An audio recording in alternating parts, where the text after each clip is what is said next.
오늘은 예수님의 제자들 네 번째 사람으로 요한에 대해서 함께 묵상을 하도록 하겠습니다. 우리가 지난 세 명의 제자들을 살펴보았는데 베드로, 안드레, 또 야고보입니다. 베드로 하면은 제일 먼저 떠오르는 것이 수제자라고 말할 수 있습니다. 이 안드레는 베드로의 형제라고 하는 것 외에는 빨리 떠오르는 것이 없지만 그는 형을 예수님께로 인도한 전도자입니다. 야고보는 오늘 나오는 요한의 형제로서 제자 중에서 제일 먼저 순교한 사람입니다. 그렇다면 오늘 살펴보는 요한은 어떤 사람입니까? 요한 하면은 제일 먼저 생각나는 것이 있습니까? 아마 성경 66권 중에서 요한이라고 하는 이름을 가진 성경을 아마 우리가 알고 있을 겁니다. 대표적인 것이 바로 요한복음이지요. 요한복음, 이 성경의 5권이 바로 요한이라고 하는 이름으로 되어 있는데 요한복음과 요한 1, 2, 3서 그리고 하나 더 있지요. 뭐 있습니까? 요한계시록. 이렇게 5권의 성경을 기록한 사람이 바로 요한입니다. 그리고 요한은 예수님께 가장 많이 사랑을 받은 사람, 또 동시에 사랑의 사도라 그렇게 말할 수 있습니다. 그러고 보면은 사랑을 받은 사람이 또 남을 사랑할 줄 아는 것입니다. 요즘 우리나라 사람들이 이름을 지을 때 예쁜 이름을 많이 짓습니다. 그 중에 이름만 보아도 저 사람이 예수 믿는 사람인지 아닌지 알 수 있을 정도로 신앙적 이름을 가진 사람이 많습니다. 우리 교회는 신앙적 이름을 가진 사람이 누가 있습니까? 그래요. 한눈에 신앙적 이름을 가진 사람, 뭐 요한이라 이런 사람들은 저 사람은 예수 믿는 사람이구나. 배구 선수 중에 제가 아는 사람 요한이가 있더라고요. 그래서 참 믿음이 좋다 하는 생각이 들 때가 있었는데 베드로의 한글 이름은 드문데 요한 이름은 많습니다. 아마 요한은 2글자에다가 이름도 외국어 같지 않아서 우리나라 사람들이 많이 사용하는 것 같습니다. 부모들이 아이 이름을 지을 때 요한이라든가 혹은 요셉이라든가 이렇게 이름을 짓는 것을 보면은 참 믿음이 좋다, 대단하다 하는 생각이 들 때가 있습니다. 그러면서 동시에 마음속에 어떤 생각이 드는가 하면 그 이름으로 살아갈 때 그 아이에게 좀 부담이 되지 않을까 하는 생각도 들 때가 있습니다. 그러한 이름을 가졌다면 그에 합당한 삶을 살아야 하는데 과연 그럴 수 있을까? 하나님의 영광을 가리지는 않을까 하는 조심스러움입니다. 어쨌든 요한이라고 하는 이름은 참 좋은 이름입니다. 미국 사람들도 이름을 지을 때 성경에 나와 있는 사람들 이름을 많이 짓습니다. 그런데 통계에 의하면은 베드로 이름보다 요한의 이름이 무려 10배가 많다고 합니다. 어쩌면 다들 예수님의 사랑을 받고 싶어 해서 그런지도 모릅니다. 최근 김연아 우리 피겨 선수가 있었는데 결혼을 한다고 해서 그 남편 될 사람이 조명이 되었는데 이름이 보니까 우림이더라고요. 고우림인데 이름만 들어도 예수 믿는 사람입니다. 구약 성경에 나오는 우림과 둠밈이라고 하는 말이 나오는데 우림은 빛이라고 하는 뜻이고 둠밈은 온전하다, 완전하다 하는 뜻을 가지고 있습니다. 그래서 아마 그 아버지가 목사님이라서 그 아들 이름을 우림이라 지었을 것이다 생각이 되어집니다. 성경에 보면은 많은 제자들이 예수님께 처음 부름을 받았을 때는 시원치 않은 사람들이었습니다. 요한도 외에는 아니었습니다. 그는 공명심이 강했고 편협성이 강했습니다.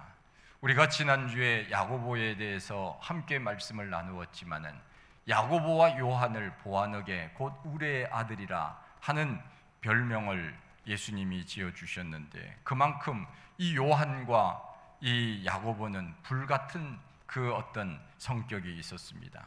공명심이 강했고 자기 자신을 드러내고 싶은 그런 마음도 많았습니다. 예수님의 제자 중에 야고보와 요한은 가장 나이가 어렸다고 말합니다. 전해오는 말에 의하면은 요한은 10대 예수님의 제자가 되었다고 하는 기록도 있습니다. 누가복음 9장 38절 이하에 보면은 이런 말씀이 있습니다.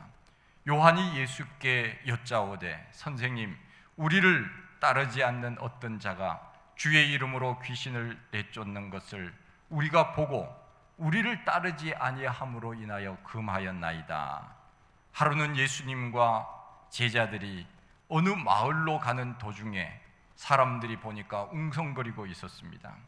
무슨 일인가 보니까 귀신 들린 사람을 쫓아내는 것을 가지고 사람들이 웅성거리고 있었던 것입니다.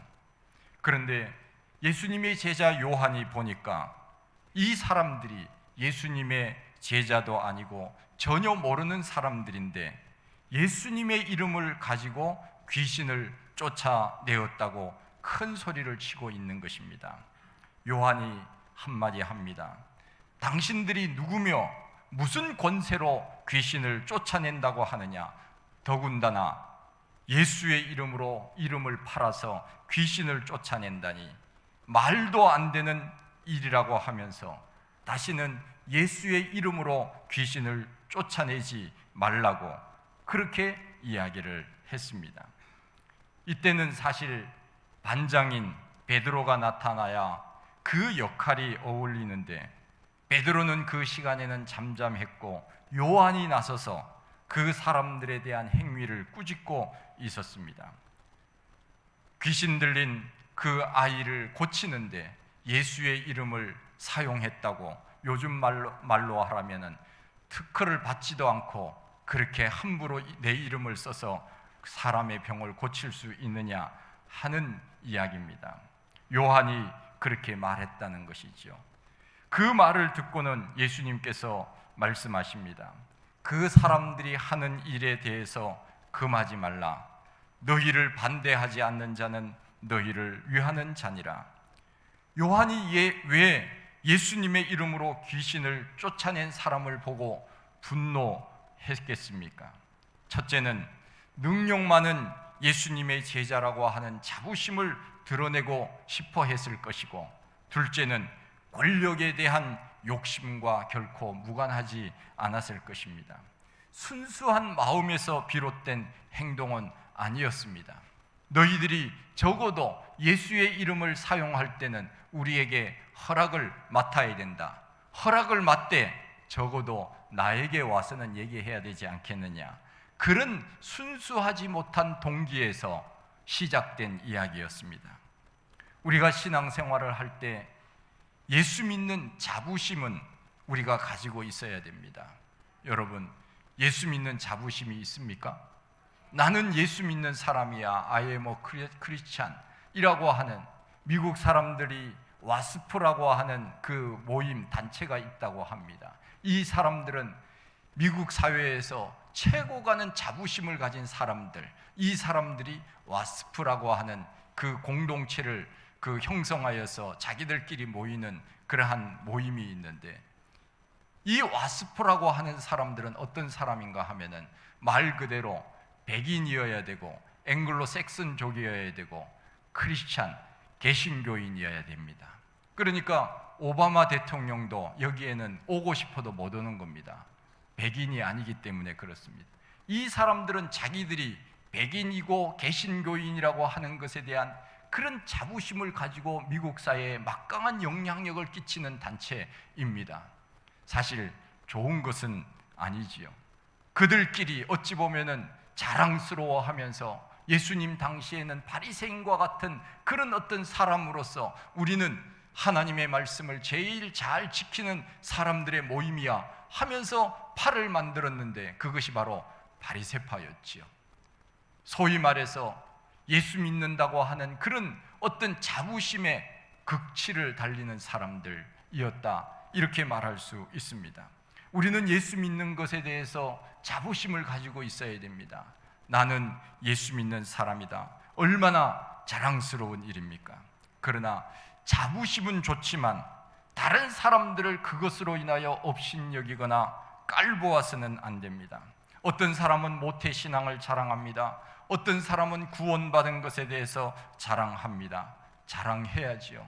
이것보다 더 자랑해야 될 것이 무엇이 있겠습니까? 우리가 감사해야 될 조건이 있다면 내가 예수 믿었다고 하는 것, 내가 구원받은 백성으로 이 땅을 살고 있다고 하는 것, 내가 죽었어도 영원히 천국에 간다고 하는 것, 이거보다 더 자랑스러운 일이 어디에 있습니까? 이 세상에서 잘 되어도 우리가 자랑하지 않습니까? 자랑하고 싶어서 말이 여기 목구멍 앞까지 막 나오고 그렇잖아요. 자랑할 것이 있으면. 그렇습니다.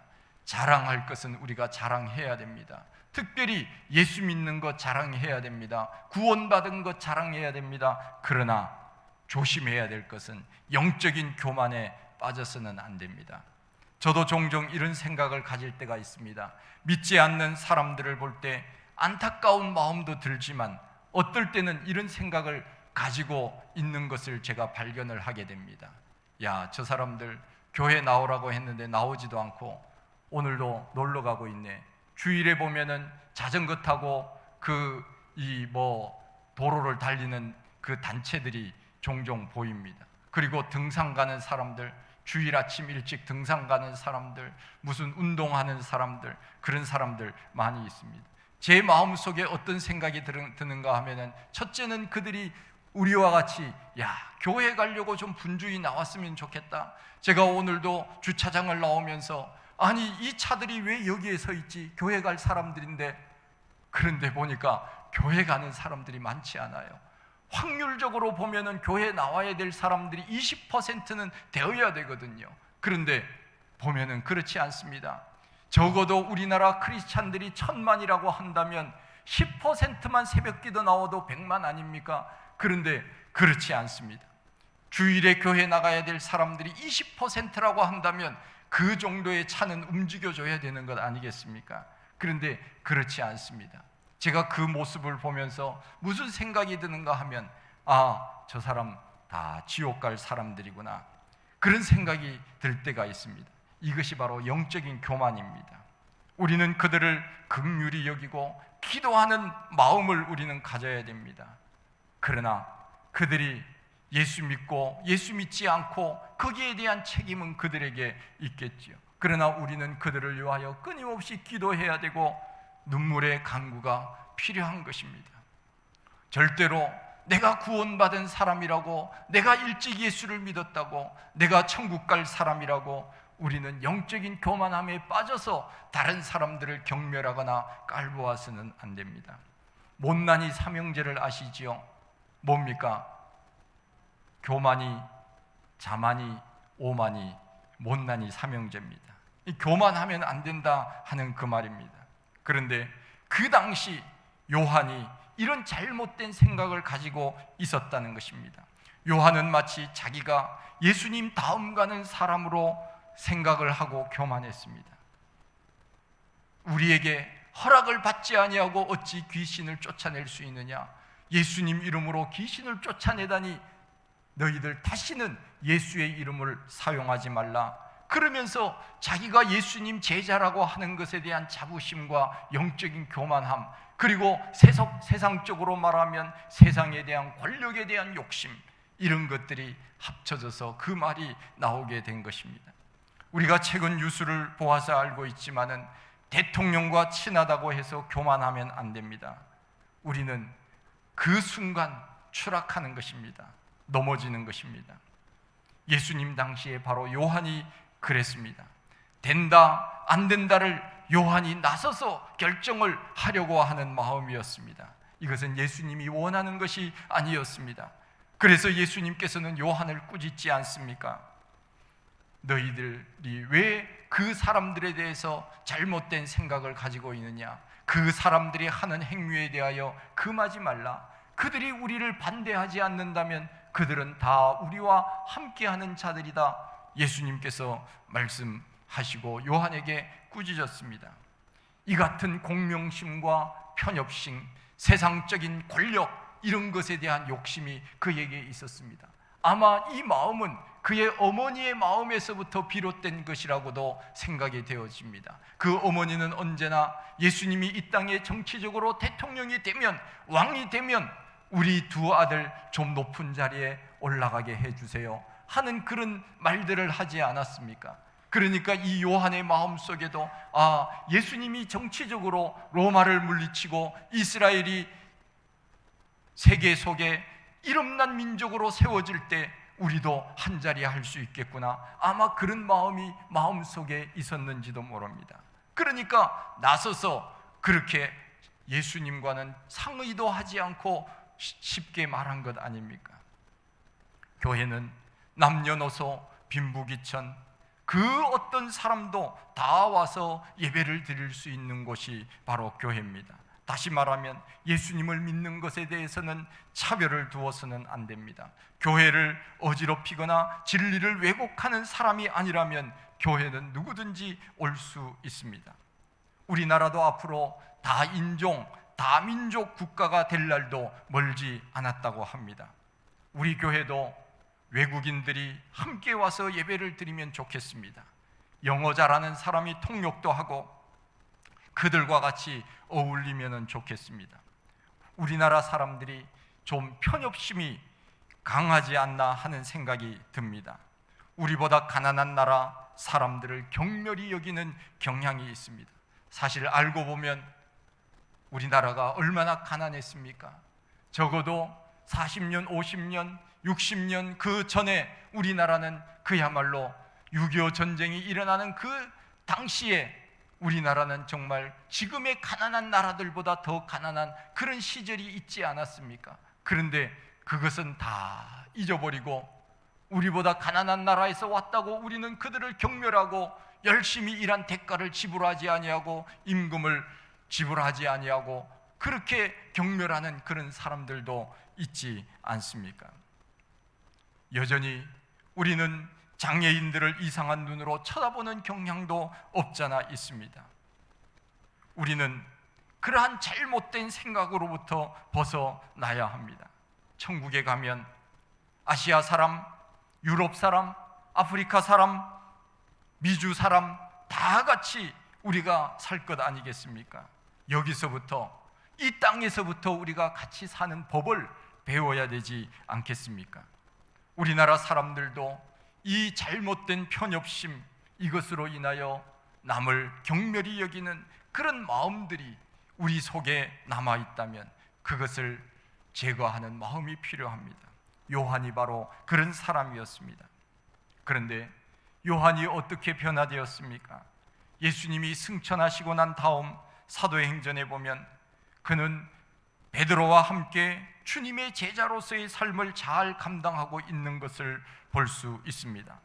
베드로와 요한이 성전 늘 기도하던 그 시간에 성전으로 갈 때 그 미문에 앉아있는 안전뱅이가 있는 것을 보고 고쳐주지 않았습니까?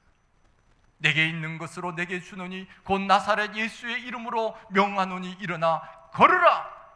베드로와 요한이 그 사람에게 외쳤을 때 그 사람이 일어나는 놀라운 기적의 역사들이 있었습니다. 다른 사람들을 미워하고 권력욕에 빠져있던 그의 마음이 바뀐 것입니다. 다른 사람에 대한 사랑의 마음, 연민의 마음으로 바뀌었습니다. 요한의 야망은 사라졌고 편협한 성격도 사라진 것입니다. 어느 정원사가 정원의 흙을 보고는 이렇게 말합니다. 너는 어떻게 그렇게 좋은 향기를 풍기는 흙이 되었느냐? 이렇게 물었더니 흙이 말하기를 사람들이 나를 장미꽃 옆에 두었기 때문이지요 라고 말했다고 하는 글이 있습니다. 요한이 이렇게 변할 수 있었던 것은 바로 늘 예수님 옆에 있었기 때문입니다. 성령의 역사하심이 있으면은 불같은 사람도 다 변할 수 있습니다. 자연의 성장 법칙에 따라서 떫은 과일, 설익은 과일들이 시간이 지나면 과일이 달콤하고 맛있는 것으로 익을 수 있는 것처럼 우리도 예수님 옆에 있으면 잘못된 편협심, 공명심, 세상에 대한 욕심, 이런 것들이 예수 그리스도의 마음으로 얼마든지 바뀔 수 있다고 하는 사실입니다. 요한이 이렇게 변했습니다. 요한의 장점이 있다면 뭐가 있겠습니까? 요한의 장점은 성경을 통하여서 우리가 발견을 할 수가 있는 것이, 요한은 언제나 예수님 옆에 있으려고 애쓴 사람. 어디 옆에 있기를 원했다고요? 예수님 옆에 있고 싶어 하는 그 마음이 요한에게는 최고의 장점이었습니다. 만일 쉽게 이야기를 한다고 하면, 오늘 사진을 찍는다고 하면 누가 예수님 옆에 있어요. 그러면 나와, 내가 예수님 옆에서 찍을 거야. 그렇게 언제든지 예수님 옆에 있고 싶어 했던 사람, 이 사람이 바로 요한입니다. 우리가 교회에서 일을 한다고 하면은 우리는 이런 마음이 있어야 됩니다. 나는 목사가 되어 일할 거야. 나는 장로가 되어 일할 거야. 나는 권사가 되어서 일할 거야. 이런 어떤 마음들이 우리에게는 때로는 필요하다 하는 것입니다. 왜냐하면 이왕 할 거 좀 잘하면서 우리가 믿음 생활 해야 되지 않겠습니까? 사랑받는다면 예수님께 사랑받아야 되는 그 마음이 있다고 하는 것, 이거 얼마나 귀한 마음입니까? 나는 뭐 사랑받아도 되고 사랑받지 않아도 돼, 그러면서 그냥 아무렇게나 다른 제자들처럼 이렇게 한다면은 요한이 사랑받는 제자로 살 수 있었겠습니까? 요한은 언제나 나는 예수님 붙들고 있을 거야, 예수님 옆에 있을 거야 하는 그 마음이 바로 요한의 장점이었습니다. 예수님께 사랑을 받는다면 다른 사람보다 내가 받아야지. 감히 누가 나보다 예수님의 사랑을 더 받을 수 있겠어? 어찌 보면은 그것이 시샘일 수 있고 욕심일 수 있지만은, 그러나 우리는 때로 이런 욕심을 내면서 신앙생활하는 것이 필요합니다.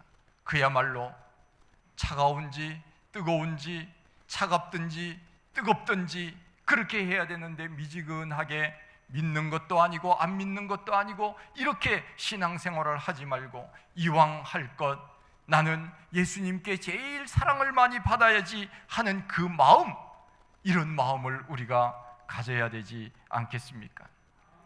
야곱이라고 하는 사람, 구약의 야곱의 장점이 뭡니까? 야곱은 어찌 보면 단점이 더 많은 사람이었습니다. 그러나 야곱의 장점은, 나는 하나님께 복을 받아야 돼, 하나님께만 복이 있어, 어떤 수단과 방법을 가리지 않고 나는 하나님이 가지신 이 복을 내가 꼭 받고야 말 거야, 그런 열정, 이것이 바로 야곱에게 있지 않았습니까? 바로 신약 성경에서 예수님의 제자들에게서 이와 같은 사람을 찾는다면 바로 요한이었습니다. 나는 언제나 예수님 옆에서 예수님의 사랑을 제일 많이 받을 거야, 그런 마음으로 언제나 예수님 옆에 붙어 있었다고 하는 사실입니다. 근묵자흑이요 근주자적이라고 하는 말처럼, 검은 곳에 가면은 검은색으로 물들고 붉은색의 옆에 가면은 붉은색으로 물든다고 하는 말이 있습니다. 믿음 좋은 사람 옆에 있으면 믿음 좋은 사람이 됩니다. 그러나 믿음 없는 사람과 같이 다니면 믿음 좋은 사람도 믿음 없는 사람처럼 되기가 쉽다는 것입니다. 그래서 우리는 할 수만 있다면 나보다 믿음 좋은 사람을 친구로 사귀어야 됩니다. 안 믿는 사람들과 어울리다 보면 내 믿음조차도 유지하기가 힘들어질 때도 있습니다. 요한은 예수님 옆에 늘 있기를 원했습니다. 레오나르도 다빈치의 최후의 만찬 그림에 보면은 3명씩 4그룹으로 예수님의 제자를 그려놓은 것을 우리가 볼 수 있습니다. 예수님 오른쪽에 있었던 사람 누구겠습니까? 누구예요? 요한입니다. 유명한 그 화가들이 그린 그림, 그 어떤 화가가 그린 그림이라도 예수님 오른쪽에 있었던 사람이 누구냐? 만일 퀴즈를 낸다면 우리는 대답할 수 있어야 됩니다. 누굽니까? 요한입니다. 언제나 요한은 예수님 옆에 있었습니다. 이것은 사람들이 만들어낸 것이 아니고 성경의 근거에서 화가들이 그렇게 그림을 그린 것입니다. 예수님 옆에, 심지어는 예수님의 이 발을 베개로 하고 요한이 누워 있었더라. 그 정도로 예수님과 친했던 사람입니다. 예수님의 사랑을 한 몸에 받았고 예수님과 늘 더불어 살았던 사람입니다. 예수님이 십자가에 못 박혀 돌아가실 때 다른 제자들은 다 도망갔지만 요한만은 처음에는 도망쳤다가 다시 돌아와 십자가 옆에 당당하게 서 있었던 사람이었습니다. 예수님께서 마지막으로 하신 말씀들을 우리가 보면은 그 예수님의 십자가 밑에 있었던 제자들은 12명 중에 요한 한 사람밖에 없었습니다. 요한복음 19장 26절 이하에 보면은 요한이 그 예수님께서 요한을 보면서 자기 어머니에게 이야기를 합니다.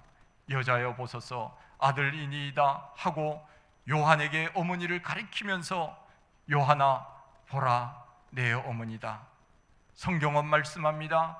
예수님께서 십자가에서 그렇게 말씀하셨을 때 요한이 어떻게 했습니까? 그때부터 요한은 예수님의 어머니를 자기 집에 모시니라. 성경은 그렇게 말씀하고 있습니다.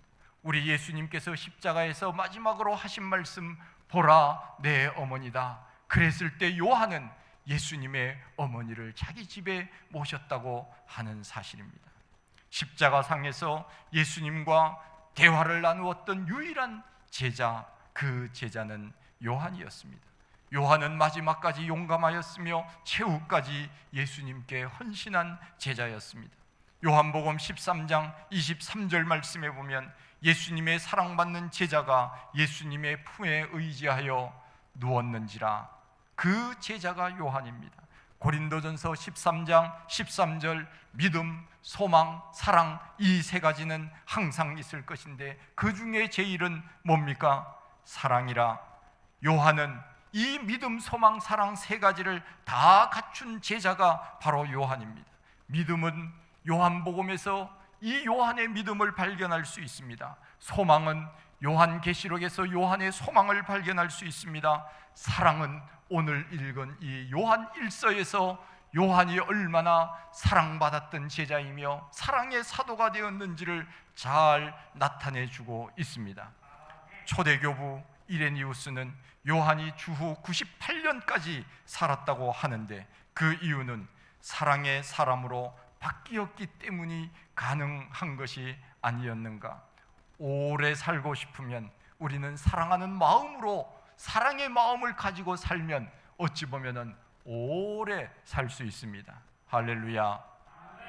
사랑을 받는 사람이 사랑할 줄 안다고 사랑받는 것을 우리는 거절해서는 안 됩니다. 받을 줄 알아야 줄 줄도 아는 것 아니겠습니까? 어떤 사람들은 난 그거 안 받는다고 그렇게 말하는 사람들 있습니다. 나 사랑받는 거 나는 부담스러워요 그렇게 말하는 사람도 있습니다. 물론 무슨 뜻인지는 압니다. 그러나 여러분, 사랑을 준다고 할 때 사랑을 받으십시오. 가끔 성도님들이 묻습니다. 목사님 이거 좋아하세요? 앞으로는 묻지 마세요. 제가 안 좋아하는 것이 어디 있습니까? 다 좋아하기 때문에 그냥 주시면 됩니다. 왜요? 제가 그거 다 받고 제가 갚으면 되잖아요. 제가 갚으려고 노력을 합니다. 그런데 우리는 이것을 알아야 합니다. 내가 그 사람에게 사랑을 받았다고 해서 내가 꼭 그 사람에게 갚아야지 이러면 사랑 못 받습니다. 평생 사랑 못 받아요. 왜? 부담되니까. 저 사람이 나에게 사탕 하나 줬으니 나도 저 사람에게 사탕 하나 줘야지. 얼마나 부담스럽습니까? 그렇게 생각하면 우리는 사랑을 받기가 어렵습니다. 사랑은요, 내가 그 사람에게 사랑을 주었을 때 그 사람에게 사랑을 대갚지 못한다고 하면은 우리는 다른 사람에게 그 받은 것을 주면 되는 것 아니겠습니까? 제가 지금까지 이 자리에 있을 수 있었던 것은 여러분들이 나를 사랑하기 때문에 제가 지금 이 자리에서 사역을 할 수 있는 것도 있지만은, 그러나 지나온 제가 사역하는 교회마다 성도들이 저에게 사랑을 베풀었기 때문에 그 사랑을 먹고 저는 이 사역을 지금까지 할 수 있었다고 늘 그렇게 생각하며 감사하고 있습니다.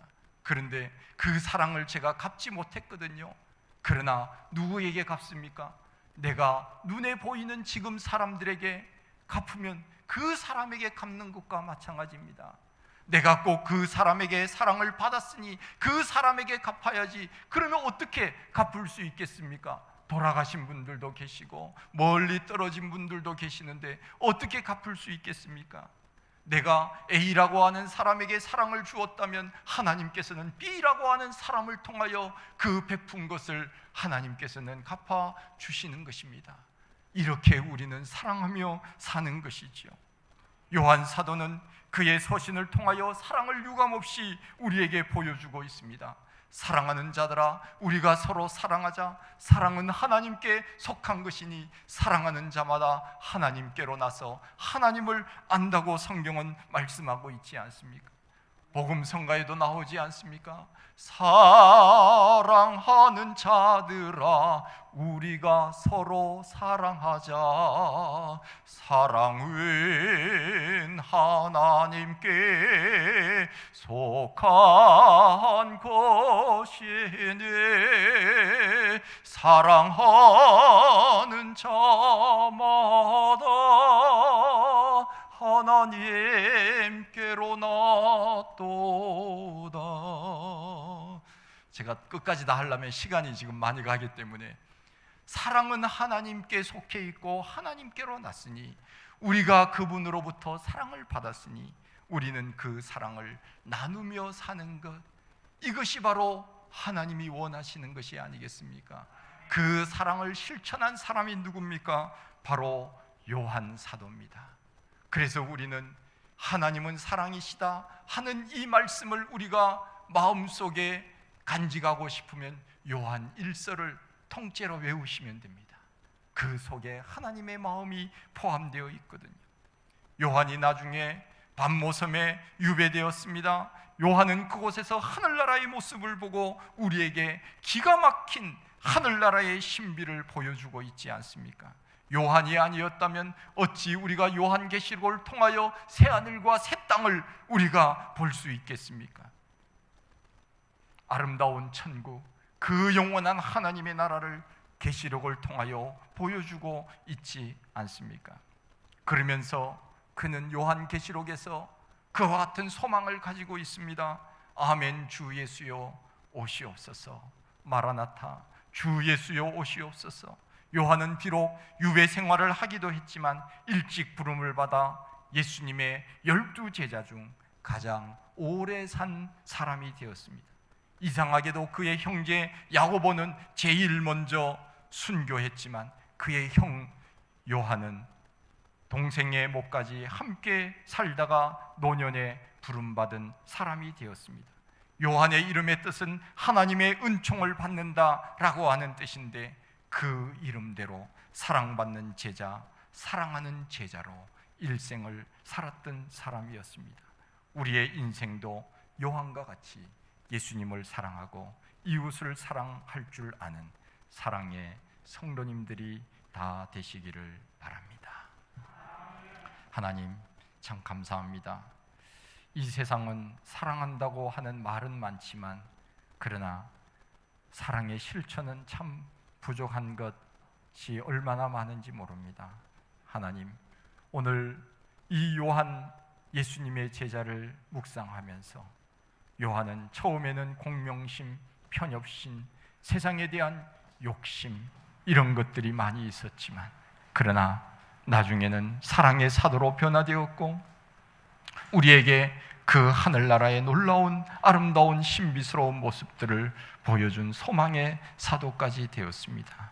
오늘 우리가 이 땅을 살아가면서 믿음, 소망, 사랑 이 마음 가지고 살게 하시고 우리가 하나님께로 받은 사랑을 다른 사람들에게 베풀며 살아갈 수 있는 넉넉한 마음을 더하여 주옵소서.